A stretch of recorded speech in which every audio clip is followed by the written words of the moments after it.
जी, बिस्मिल्लाहिर्रहमानिर्रहीम।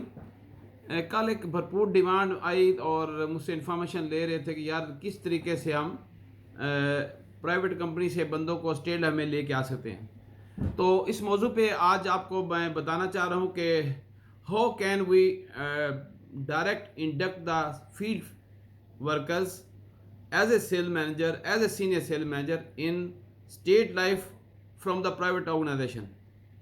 Private organisation से, other company से किस तरीके से हम फील्ड वर्कर्स को as a sale manager, as a senior sale manager state level में किस तरीके से शमूलियत कर सकते हैं, किस तरीके से भर्ती कर सकते हैं और इंडक्ट कर सकते हैं। ठीक है, इंडक्ट का मतलब होता है लाना, उसको प्रॉपर उधर पे फेस करना होता है। ये रिक्रूटमेंट में असल में वर्ड ये इस्तेमाल होता है, भर्ती का अल्फाज नहीं होता। अच्छा, इसमें कुछ सर्कुलर हैं, आप जो नशीन कर लीजिएगा गौर से। तमाम जो हमारे ऑर्गेनाइजर्स हैं वो प्लीज़ गौर से सुनिएगा, सेक्टर हेड भी सुने और तमाम सुने, ताकि इसको डाउन द लाइन जब आप अमल करेंगे तो आप आसानी पैदा होगी आपके लिए। ठीक है, पहला सर्कुलर जो इशू हुआ था 28 जून 2010 में है, फिर इसकी अमेंडमेंट आई, अमेंडमेंट आने के बाद 15 अप्रैल 2018 में आई, फिर एक अमेंडमेंट आई 2 नवंबर 2019 में आई है। उसके कुछ अमेंडमेंट आती रही हैं। अब डेफिनेट बात है इसी को सर्कुलर को फाइनल बनाया जा रहा है, लेकिन इसमें जहाँ पे वर्ड इस्तेमाल हुआ था एज ए सेल्स ऑफिसर, वहाँ पे हम सेल मैनेजर का वर्ड इस्तेमाल करेंगे। जहाँ पे सेल मैनेजर का वर्ड इस्तेमाल हुआ वहाँ पे सीनियर सेल मैनेजर को इस्तेमाल करेंगे, लेकिन बाकी चीज़ें एज इट इज़ हैं।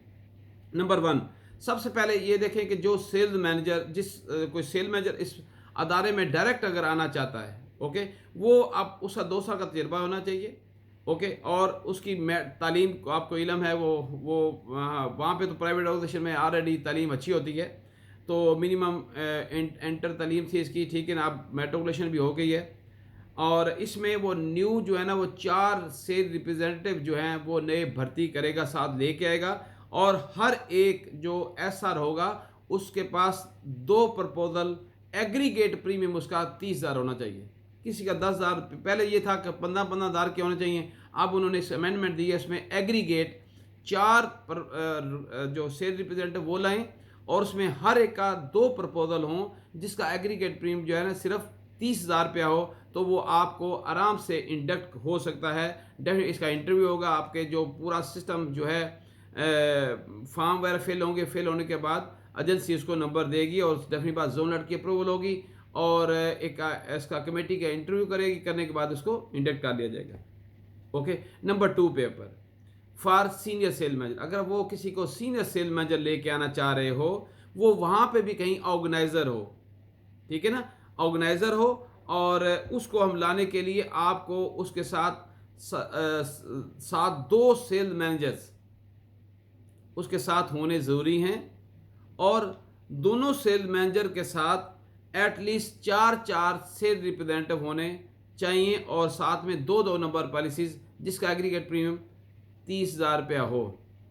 तो आराम से इसको भी ऐसे ही इसको जोनल्स की अप्रूवल देगा और एजेंसी में पूरे फॉर्म इसके फिल होंगे और कमेटी जो है इसका इंटरव्यू करेगी, करने के बाद इसको इंडक्ट किया जा सकता है। ये सिंपल फार्मूला है, अंडरस्टैंड करने वाली बात है, मतलब कि 2 साल का तजर्बा और 4 साल का तजर्बा। क्योंकि कारपोरेशन में आने के लिए वो लोग तैयार होते हैं, लेकिन बात यह कि हम उसको बता नहीं पाते। कारपोरेशन से जो जा गए हैं वो कभी सर्वाइव नहीं किया, कभी गौर करें, वो वापस आए हैं, चाहे वो सेल मैनेजर हो, चाहे रिटायर होने के बाद सेक्टर भी चला गया हो तो कुछ अर्से के बाद वापस आए थे। इसलिए जो कारपोरेशन आपको दे सकती है कोई अदारा आपको नहीं दे सकता।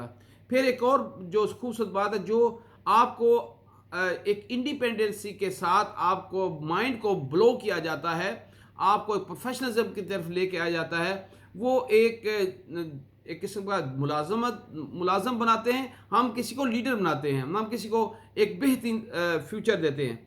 अगर आप इन सेटअप में, क्योंकि वो लोग भी माशाल्लाह ट्रेंड होते हैं, पढ़े लिखे होते हैं, साथ में पर्सनैलिटी अच्छी होती है, और उस एंगल से अगर इनको आप सही माने में आप कैरियर सेल करने में कामयाब हो जाएं, तो मेरा यकीन कामिल है कि वो यहाँ पे लाजमी आएंगे।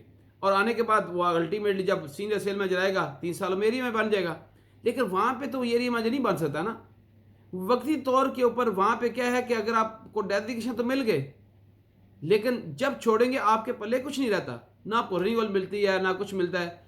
लेकिन वक्ती तौर पे ऊपर आपकी अर्निंग आ जाएगी, उसके ऊपर टारगेट होते हैं। ऐसे नहीं होता कि हम यहाँ की तरह आप मर्जी से काम कर रहे हैं। अगर आप भी उसी तरीके से काम करें तो आपका बिजनेस भी आसमानों को टच करेगा। अंडरस्टैंड? तो मैं उम्मीद रखूँगा कि आप इस चीज़ को गौर से सुनेंगे, सुनने के बाद इस पर अमल करेंगे और आपकी रिक्रूटमेंट बढ़ेगी। बहुत सारे एरिया मैनेजर जिनके काम कम है वो ये भी काम साथ साथ कर सकते हैं। जैसे वो हंटिंग करते हैं, स्टेट लेवल के बंदों को लेके आने की कोशिश करते हैं, तो आप भी तो हंटिंग उल्टा कर सकते हैं कि उनको अपने पास लेके आ सकते हैं। ठीक है, इसी तरीके से जो सीनियर सेल में जो मेरा है वो भी चाहे तो वहाँ से इंडक्ट करके लेके आए, तो मेरे ख्याल के मुताबिक आपका बिजनेस भी बढ़ेगा। Thank you very much, hope the best. कोई क्वेश्चन हो तो इस वीडियो में भेजें मुझे, मैं उसका आपको जवाब दूंगा। अल्लाह हाफिज़। यूट्यूब चैनल को आप वॉच इसलिए किया करें क्योंकि मैं सिर्फ आपके लिए काम करता हूं, मैं सर्विसेज के लिए काम करता हूं, आपकी खिदमत के लिए काम करता हूं। There is no other option for me to deal with, तो ओनली आपकी बेनिफिट के लिए। तो आप जब देखें उसमें जवाब लिख के भेजा करें, मैं आपको जवाब दे दिया करूंगा। तो मैं खिदमत करना मेरा शेवा है। Keep smile on your faces and don't forget to smile. अल्लाह हाफिज़।